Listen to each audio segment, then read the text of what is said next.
Si ganas 2.000 euros al mes y gastas 500 en mantener una imagen que no aumenta tus ingresos, estás comprometiendo el 25% de tu capacidad financiera futura.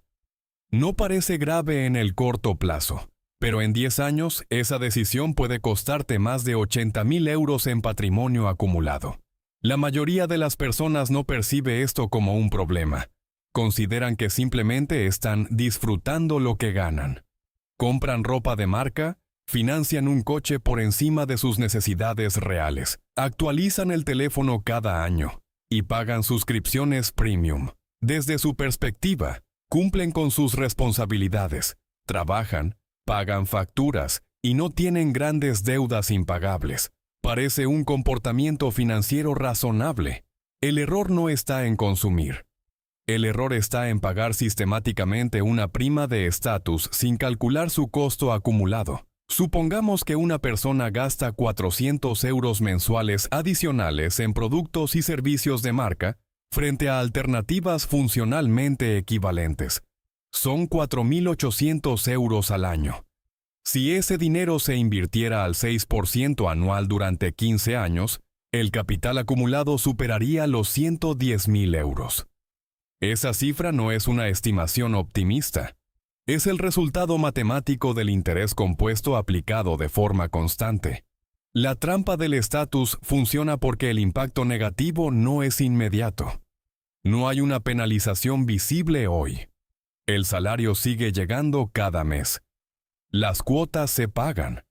El estilo de vida se mantiene, pero el patrimonio no crece.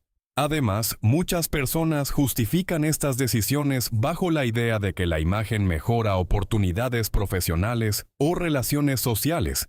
En ciertos contextos, la presentación importa. Sin embargo, el mercado laboral remunera habilidades productivas, experiencia y capacidad de generar valor. La marca rara vez compensa la falta de activos o de ingresos crecientes. El problema central no es la compra aislada. Es la repetición constante de decisiones que priorizan apariencia sobre acumulación de capital. Y cuando esta dinámica se sostiene durante años, el resultado no es lujo, es estancamiento financiero estructural. Para entender por qué esta trampa se repite, hay que analizar 3 elementos: la estructura de ingresos, el comportamiento financiero y la ausencia de un sistema de asignación de capital. Primero, la mayoría de los hogares depende casi exclusivamente de ingresos salariales. Si una persona gana 2.200 euros netos al mes y sus gastos fijos consumen 1.600, el margen disponible es de 600 euros. Ese margen debería ser el motor de acumulación de activos. Sin embargo, cuando no existe una estructura clara, ese excedente se transforma en consumo aspiracional. Ropa de marca. Financiación de un coche superior al necesario. Tecnología de gama alta. Segundo, el comportamiento financiero está condicionado por comparación social. Las redes digitales amplifican estándares de consumo que no reflejan necesariamente estabilidad patrimonial. Esto genera una presión indirecta. Mantener una imagen coherente con el entorno percibido. El problema es que esa decisión no se evalúa en términos de retorno sobre el capital, sino en términos de validación social. Tercero, falta un sistema automático. Cuando la inversión no es prioritaria y programada, el consumo ocupa su lugar. Veamos un ejemplo concreto. 2 personas con ingresos similares de 2.500 euros mensuales. La primera destina 700 euros a consumo discrecional, incluyendo 300 euros en bienes de marca. Invierte 100 euros al mes de forma irregular. La segunda limita su consumo discrecional a 400 euros e invierte 400 euros mensuales automáticamente en un fondo indexado. Después de 12 años, asumiendo un rendimiento promedio del 6%, la segunda persona podría acumular aproximadamente 83.000 euros. La primera apenas superaría los 23.000 euros. La diferencia no proviene del salario, proviene de la estructura. Los consejos estándar como gasta menos o ahorra lo que puedas no funcionan porque no modifican el sistema.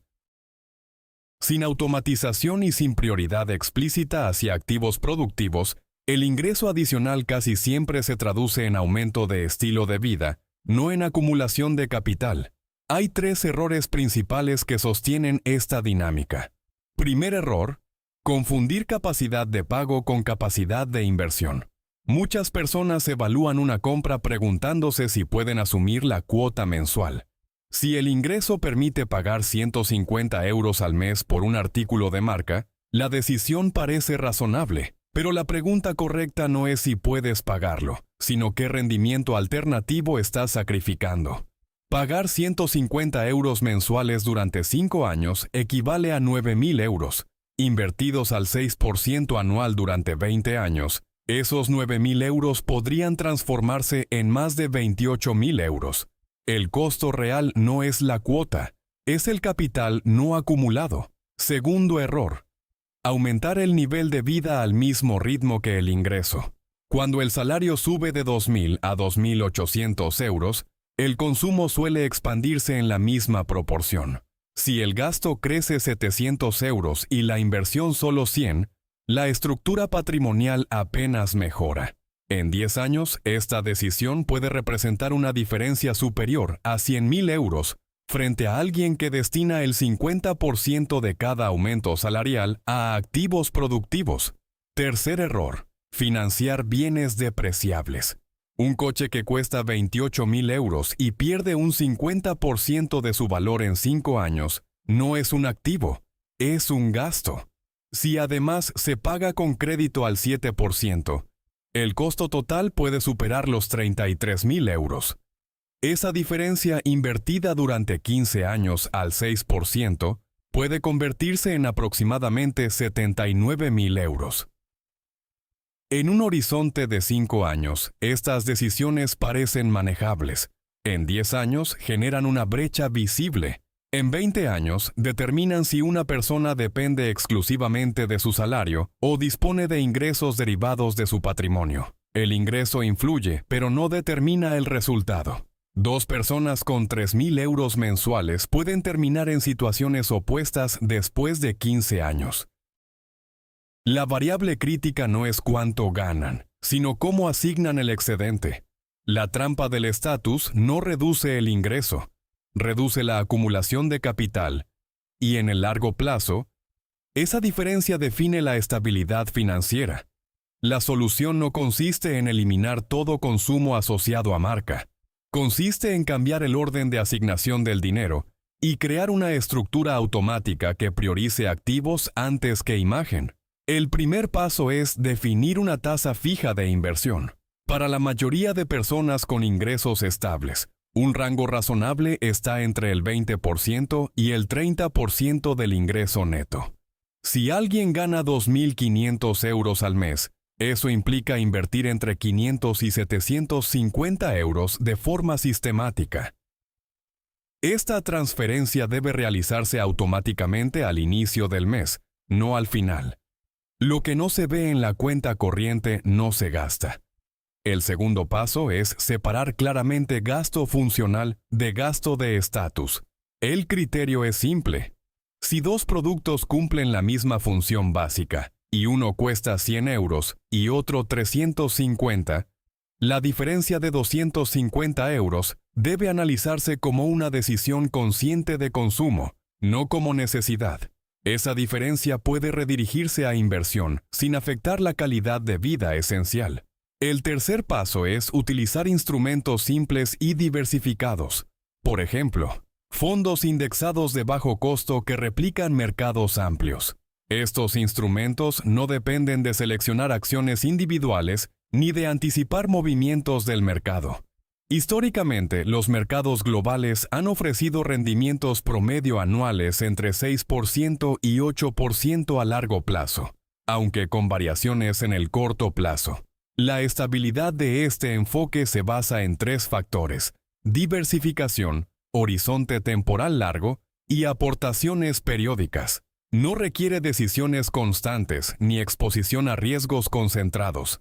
La volatilidad anual es normal, pero en horizontes de 15 o 20 años, la probabilidad histórica de rendimiento positivo aumenta significativamente.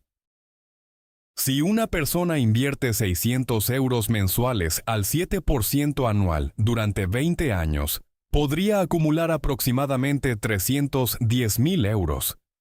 No es un resultado garantizado, pero es una proyección razonable basada en datos históricos. La clave no es encontrar oportunidades extraordinarias, es mantener una estructura consistente donde la acumulación de capital sea prioritaria y automática. La trampa del estatus se resuelve cuando se cambia la secuencia de decisión financiera. Primero se construyen activos, después se consume. Mientras el orden sea inverso, el resultado será estancamiento patrimonial. El sistema es claro. El ingreso neto mensual debe analizarse con precisión. A partir de esa cifra se define una tasa fija de inversión, idealmente entre el 20% y el 30%. Esa cantidad se transfiere automáticamente hacia instrumentos diversificados el mismo día que entra el salario. Lo que permanece en la cuenta corriente es lo disponible para gasto. Este simple cambio altera completamente la dinámica financiera, porque elimina la ambigüedad. La inversión deja de depender de la fuerza de voluntad. Cuando este mecanismo se mantiene durante un año, el efecto principal es estructural. Existe un fondo acumulado, existe una cartera en crecimiento y existe una disciplina automática. No es una transformación visible externamente, pero internamente ya hay un cambio cuantificable. Después de 5 años, la acumulación empieza a ser relevante. Una inversión mensual de 600 euros con una rentabilidad promedio del 7% anual puede superar los 42.000 euros. En este punto, una parte del crecimiento ya proviene de los rendimientos y no solo de las aportaciones. El capital comienza a participar en el proceso. Después de 10 años, el contraste frente a una persona que priorizó consumo de estatus es evidente. Con las mismas aportaciones y rendimiento estimado, el patrimonio puede aproximarse a 100.000 euros. Ese capital puede generar varios miles de euros anuales sin necesidad de trabajo adicional. La estabilidad deja de depender exclusivamente del salario. La acción inmediata es revisar los gastos reales de los últimos meses y cuantificar cuánto se destinó a bienes cuya principal función fue proyectar imagen. Esa cifra debe convertirse en la base de una transferencia automática hacia inversión diversificada. El consumo aspiracional no se elimina necesariamente, pero queda subordinado a la construcción de activos. El problema nunca fue la marca en sí, fue permitir que desplazara la acumulación de capital. Cuando la prioridad cambia, el resultado a largo plazo cambia de forma previsible y medible. El problema, por tanto, no es psicológico únicamente, es estructural, y sin cambiar la estructura, el resultado no cambia.